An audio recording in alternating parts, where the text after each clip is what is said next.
welcome to Tub Talks with Damon. My special guest today was going to be Veronika Electonika, all the way from Nashville, Tennessee. But she couldn't actually make it, and drag doesn't go well in the bathtub, so she sent instead her replacement, Raimo. Yes. Who I'm also so happy to see and look forward to talking with you. Veronika Electonika would not do well in the bathtub because drag queens and bubble baths are just boys anyway, so we just saved the makeup step. It wouldn't work, huh? It would not work. Okay, well that's fine. It would have been a mess.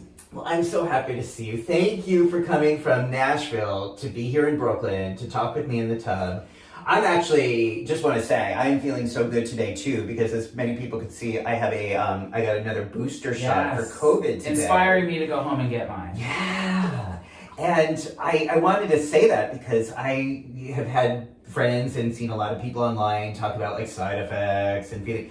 For some reason, I don't know why, I've never had any side effects from getting a booster shot. I actually feel good. I mean, I've actually I got it like 6 hours ago and I feel really positive right now. Good, yeah. And so I don't know if that's psychological or not, but I'm just really hoping that people consider their situation and talk to their provider, or just, go ahead and get the booster shot as they're watching this video and thinking about that. Absolutely. It's a great way to connect. It's a great way to be. It's a great way to live. Yes, and keep living. And keep living. And keep living. Yes, absolutely. Yes. So, on that note, I want to ask you first. Okay. What do you like? I'm asking everybody. I'm curious to know, what do you like most about your body? What I like most about my body, I will agree with lots of folks that say I have a nice smile. So I'll say smile. And? I'm pushing you.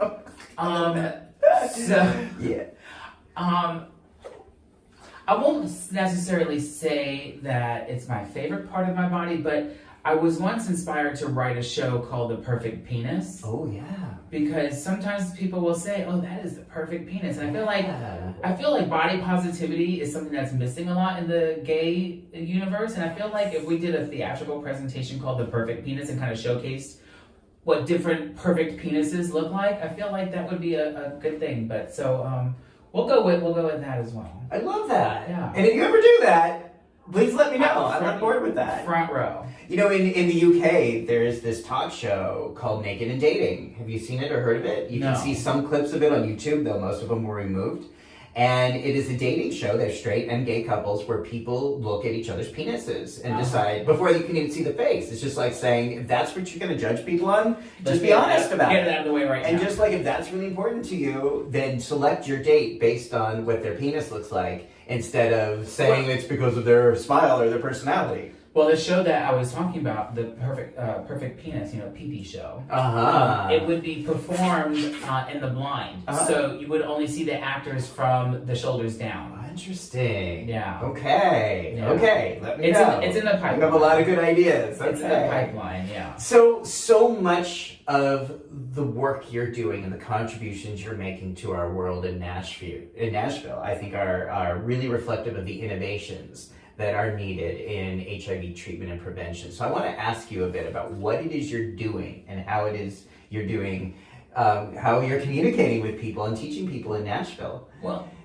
I think the key word here is got to be partnership, because I don't think that HIV is not, the problems and situations around HIV/AIDS are not going to go away by any one particular person. Mm-hmm. So I feel like if people that are wanting to make changes can work together, I feel like the changes that we could be making may happen faster and can be more inclusive. So I really like to partner with other groups and other individuals that come up with innovative ways to reach more people and reach different types of people, and to think about how we can get to the end result faster and with better results. So I feel like when we do fundraising events, or we do community conversations, I feel like it's really important to have as many different types of voices as possible. So again, I come across as the white, gay, middle class, drag queen guy or whatever that's in the conversation. However, I am half Latino, and I do have a trans partner, so I do have my finger in lots of different pies as well. So, but I really feel like, especially minority voices, have so much to say in regards to the world of HIV/AIDS education. So I really like to be involved with that type of community. And Nashville has some good organizations to partner up with, and that I have partnered up with. But there always needs to be more influx from other bigger cities that may know better ways to do things. So that's why I like speaking with people like you. And people that are in San Francisco, Los Angeles, and Dallas, and Philadelphia, and all these other cities that have all these amazing programs that we don't quite have yet in Nashville, that we can maybe kind of bring some of those ideas and ideals to Nashville and see what we can do to limit the spread of HIV and other STIs. And what would you say, based on your experience of Nashville, would be effective in terms of reaching individuals and communities who could most benefit from understanding testing and PrEP and U equals U? Well, I think that... How would you, if they said, okay, we're going to give you money, we're going to give you a budget, we're going to give you a staff, what are you going to do with it? Well, it's awareness. We had this conversation not 30 seconds ago. I know, that's why I'm asking you now. About different styles of treatment and Yes. what they treat and Yes. who it's available to and what does it cost and where can I get it and what's the data behind it? Is it safe? Is it proven? So I feel like just knowing that it's around. I remember when I was working at Nashville Cares in like 2014, when PrEP was still coming around, Truvada was still like a big thing and all of that, and I didn't really quite know what it was, and like I remember looking at testing forms and being in the HIV vaccine study trial at Vanderbilt. Have you ever used HIV meds as a treatment or prevention for HIV? I'm just like, no, who would do that? Like, it wasn't even a concept for me. Yeah. So learning about what PrEP was, going to like whatisprep.org, like just kind of was just like, oh, that's what it is. And what I thought was familiar with the industry because I've been doing it, back when I was in high school here in New York City in like 1996. Yes. So you have been working on these issues and working in this community since 1996. For a long time. Yes. Back when I was a freshman in high school, working at the JCC with Dr. Bob, and we would go. Who's that? Dr. Bob Zaloni. He worked in New York City for the Department of Health for a long time, but the group was called Teen HIV Educators. Oh. So back in like 1996, 97, something like that. We met at the JCC on Arthur Hill Road in Staten Island. Wow. And we would go around all over New York City as teenagers educating about HIV. We even did things at NYU and all sorts of stuff. We played different games and tried to educate people on how to, I'm going to date myself. So we did the mucous membrane Macarena. Don't let the fluids onto your eyes and the nose and the mouth and the penis. Don't forget the vagina and the anus. That's how I just dated my gay ass self right there. But okay. So I've been doing it that long. Wow. And would you actually go and do the Macarena to those lyrics? And point to they go in a straight line, the mucous membranes, don't get, blood, semen, blood vaginal secretions onto or into your mucous membranes, which are your eyes and the nose and the mouth, the whole thing. So Brilliant. Been a long time doing this. So, but when you ask me, I think is if you can get people aware of what are you talking about, and how can we talk about it to find a solution that's good for you, and who are you? What are your risk factors? And I've just got soap in my eye. It's amazing to think that we are living in a generation right now where the new 16, 18, 20-year-olds, the newly sexually active people in the LGBT plus community are coming up in a world where they feel like HIV is something that is less dangerous than this or that. That it's, you can take a pill for it and I don't really have to worry about it. That's like the next big problem I feel like that we're going to encounter is I feel like they need to be aware of what it is without this or that medication, perhaps. So that's a whole other topic of conversation. But Veronika, you can't talk to young people about sex because if you tell them about HIV, they're going to want to have sex. That's wrong. Absolutely, because everybody wants to have sex, which is true, but not everybody wants to become diagnosed with an STI or something else. So I'm quoting some of the pushback you've gotten when you proposed youth-based, community-based. Well, we need time. If we want to make these changes, we need time. How much more time do we need? So we've been dealing with this since 1981. We don't have any more time. Right. So shit or get off the pot. Yeah. Just get it done. But that's the And pushback. It's the pushback. In the South. We need time to figure out how we're going to approach this. What is going to be the best way? How do we get more bang for our buck? How are we going to do this? What kind of programs do we still need to develop, to do this? What, just like... And again, your response to that is what? We don't have the time. Yeah. There are people that need to know what to do right now. We are leaving people in the dark. And again, what you would do, if you had the money and you had the resources, what you would do is... speak to as many people for as long as possible. Yeah. And let them know what the risk factors still are, what PrEP is, what are the hopes for a vaccine, how they can help achieve a vaccine if they are interested in that. And if they are HIV positive, how can they respect their bodies and be in treatment if they choose to be, which I hope everybody does. Treatment is prevention, and make sure that the resources are available to them. And it's not just, I think there's a window of folks that get neglected sometimes, because I feel like, college age kids, they really it's kind of in their face, because now they're in college, so we can talk to them about it. Mm-hmm. And I feel like the 50-year-olds and 60-year-olds, they kind of live through it. They get it. Like, they're still petrified to an extent.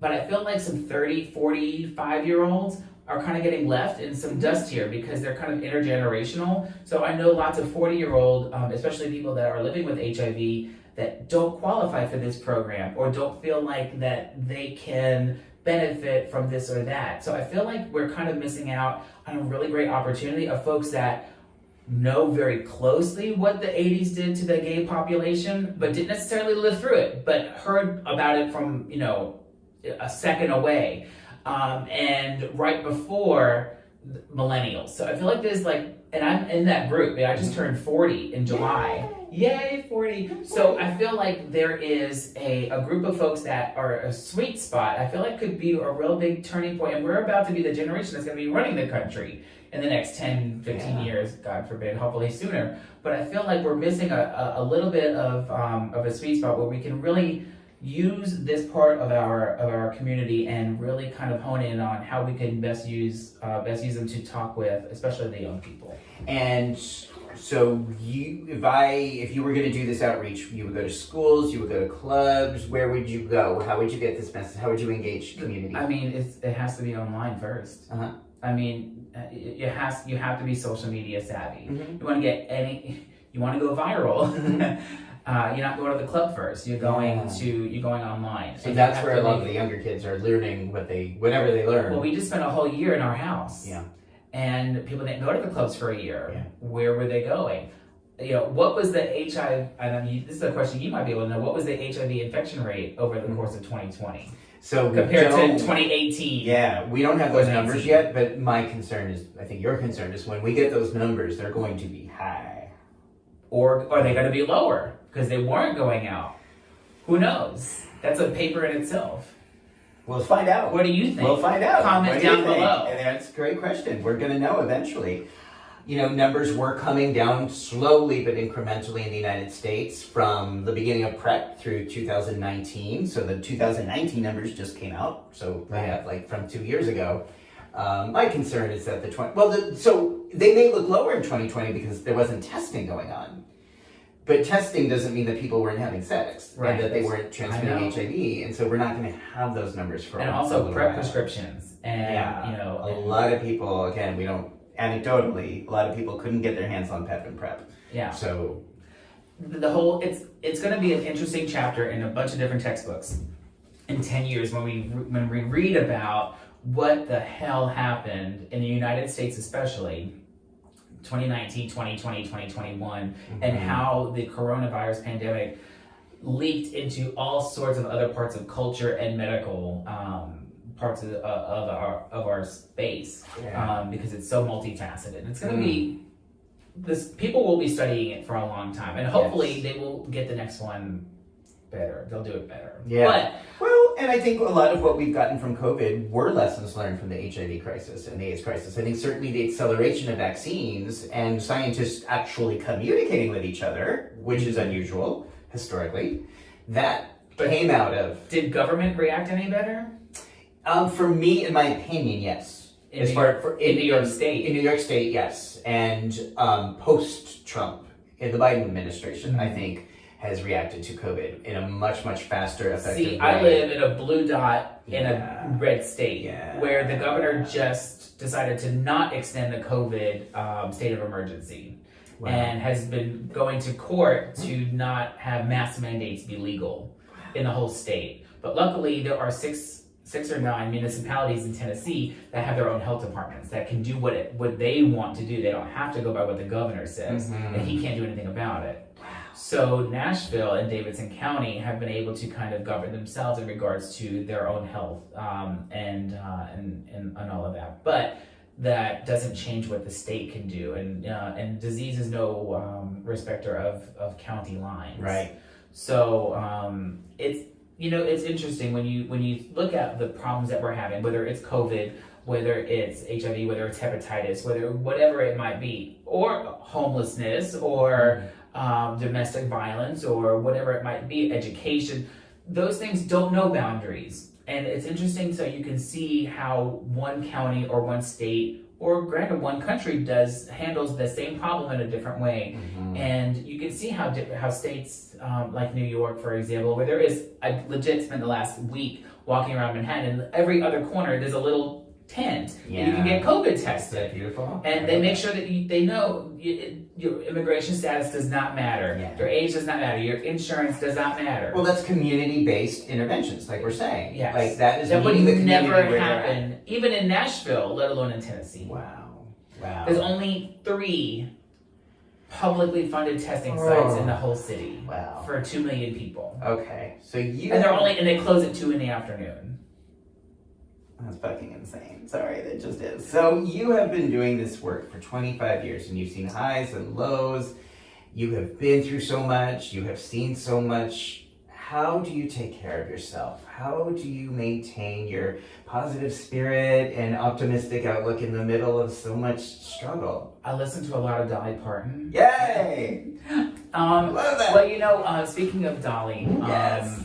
I think being a drag performer is an amazing way to unplug from reality and kind of literally walk in the footsteps of a fantasy world. So I think I love the world of theater, and I love acting, and I love drama and all of that. So when you put on makeup and lashes and a dress and heels, or however you decide to drag, I think that it allows you to literally step into a fantasy world and interact with the same world that you interact with the whole rest of your life, but in a different garb, and you are able to put on a show and kind of leave your troubles at home, and you kind of are able to do your own thing. And I really used my drag heels as their own little soapboxes. And I love that. And talking, when we talk about the in 1969, the Stonewall riots and Marsha P. Johnson, and it was folks that especially genderqueer and trans folks and drag queens that had the biggest mouths, had the highest heels, had the biggest hair, that got the most attention and spoke about the problems that we were having. And thank God for those folks that did that.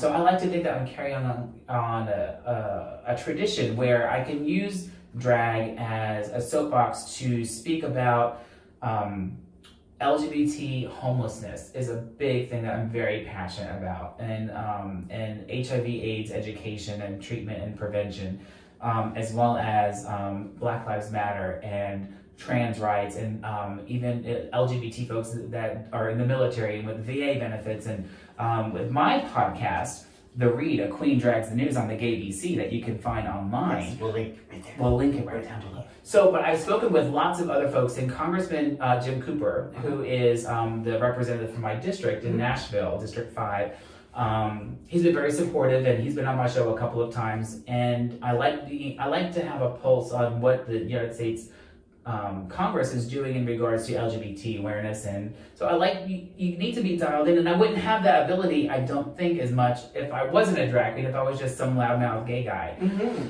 But it comes with limitations. Drag, I had this conversation once, and I got kind of looked at kind of sideways. I was just like, what if we added a D to the LGBT plus alphabet? And they were like, a D, and I said, for drag, and they were like, we don't need to add any more letters. I was like, because it's, being a drag queen, sometimes it's hard to date people, or it's hard to identify because, if you are in drag and you're coming onto a guy, but you're dressed as a girl, some gay guys don't want to be hit on by a guy dressed in girl's clothes, even though you are a gay guy in drag. Mm-hmm.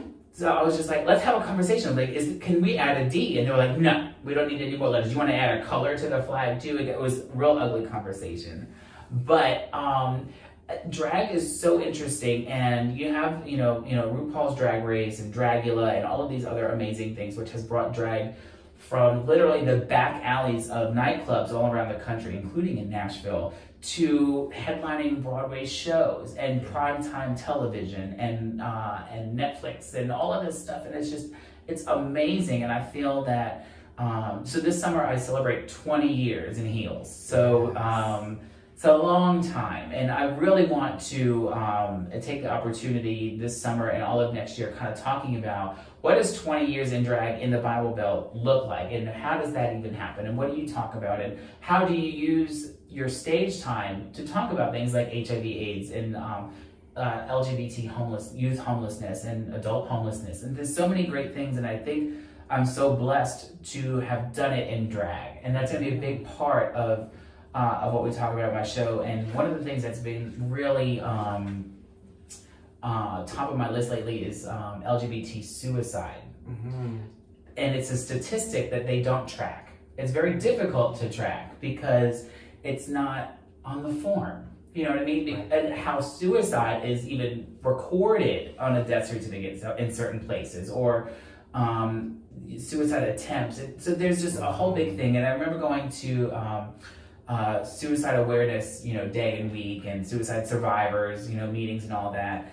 And it's just, they talk about all of these other things, and they very rarely talk about LGBT survivor and LGBT suicide. Yeah.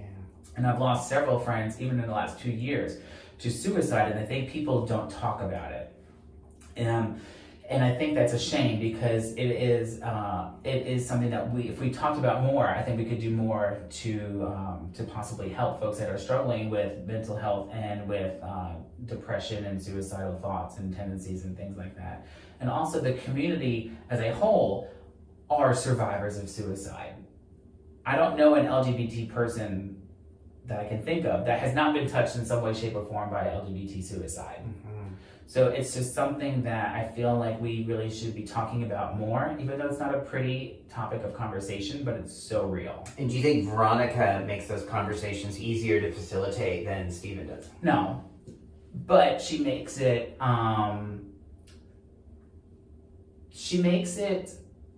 possible because of her accessibility to different locations. Mm-hmm. And sometimes people will talk to a drag queen, or I'm also a sister of perpetual indulgence, mm-hmm.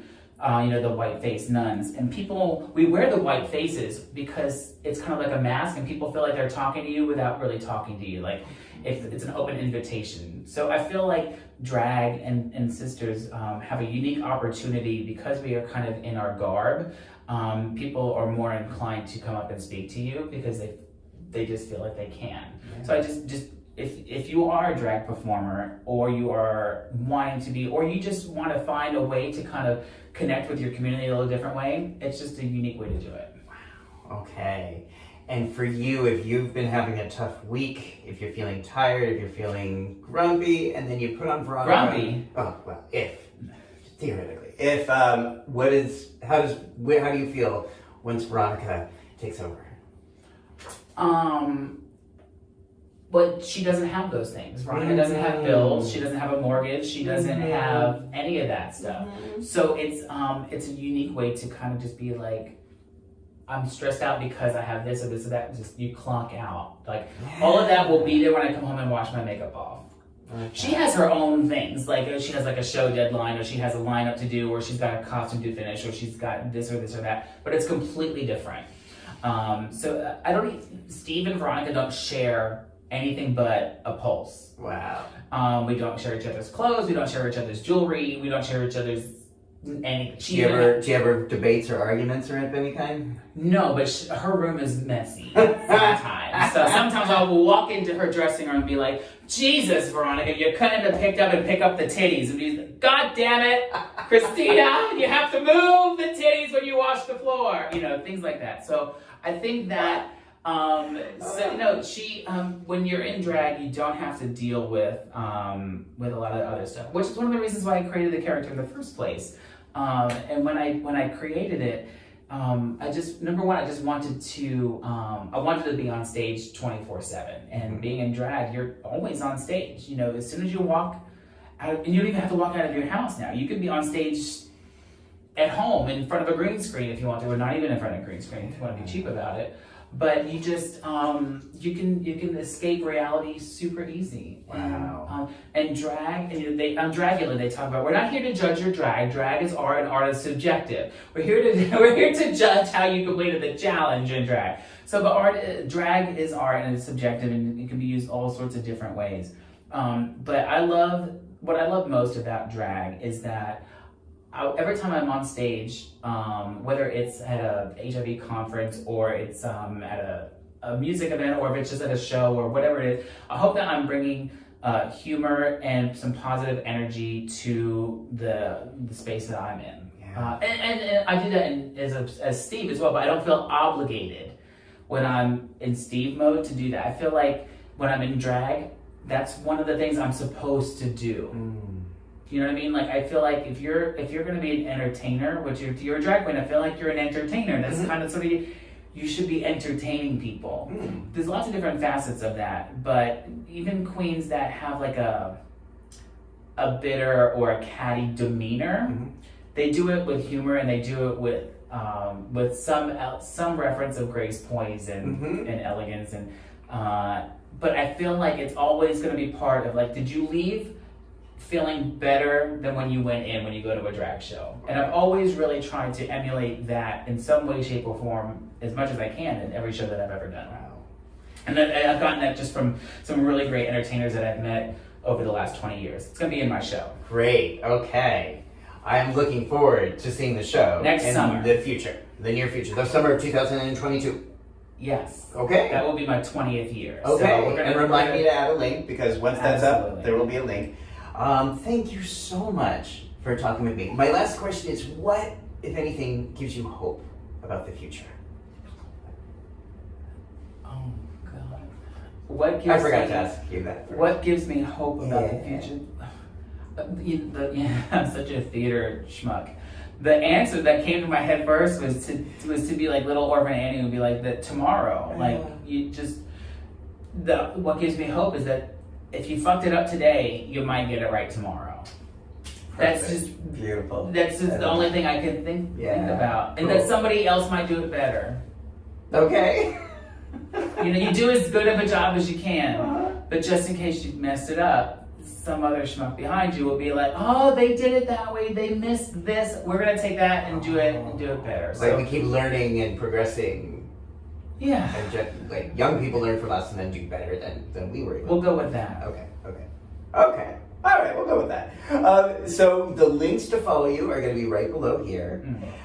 Thank you so much for coming all the way out here to Brooklyn from Tennessee. Yes. For Tennessee via Staten Island. And all around.